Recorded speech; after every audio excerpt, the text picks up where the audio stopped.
guys, welcome back. I'm here to make a short video talking about shipping parts either to us or what we've learned shipping to you these days. Ever since 2020 when all the chaos started, shipping has turned out to be like a sports event. I kid you not. We have had boxes that looked like they were stomped on, like they had a soccer game going on with them, and there is little concern about taking care of packages these days. We've had problems with USPS, FedEx, and UPS, all of them.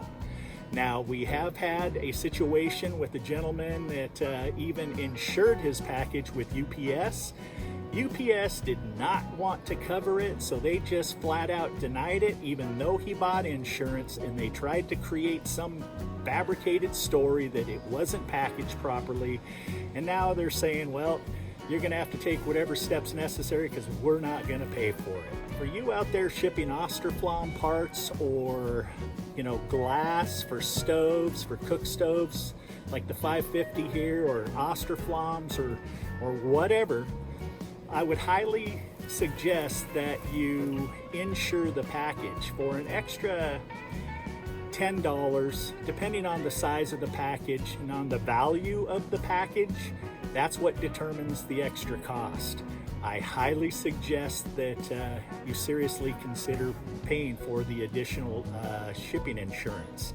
We had a couple of Austroflamm boards shipped to us from a customer, did not insure them, and they got smashed. I mean, it's ridiculous how this box ended up showing up to us.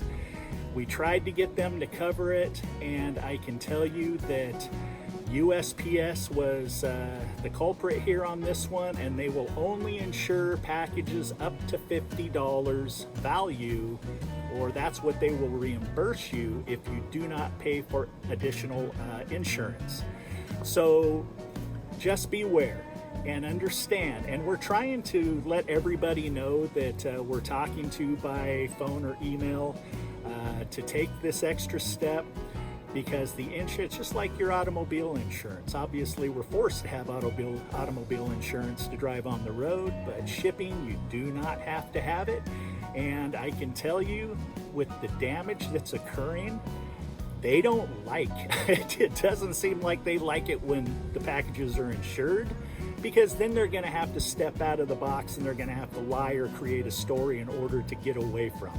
Now, like this stove right here, this is a Nectar Bun Baker 550. We have had 3 of these flipped, smashed, okay? And I can tell you that insurance on a product that costs anywhere from, let's just say $1,000 to $10,000. Okay, it's very important that you pay for the extra shipping, because even though you wouldn't think that these would get damaged, they get forked by those warehouse guys out there that aren't paying attention that Monday morning after a long weekend. They just don't get those forks leveled properly in height, so they end up stabbing the stove. Happens all the time. Shows up to us, I then have to file a claim, or the shipper who sells it to me has to deal with the claim, and it's just a major inconvenience. So that's pretty much what this video is about. Consider paying the additional insurance fee in order to make sure that your packages are covered if they decide to play soccer with your package. Know what I'm saying? You guys stay safe out there. Peace.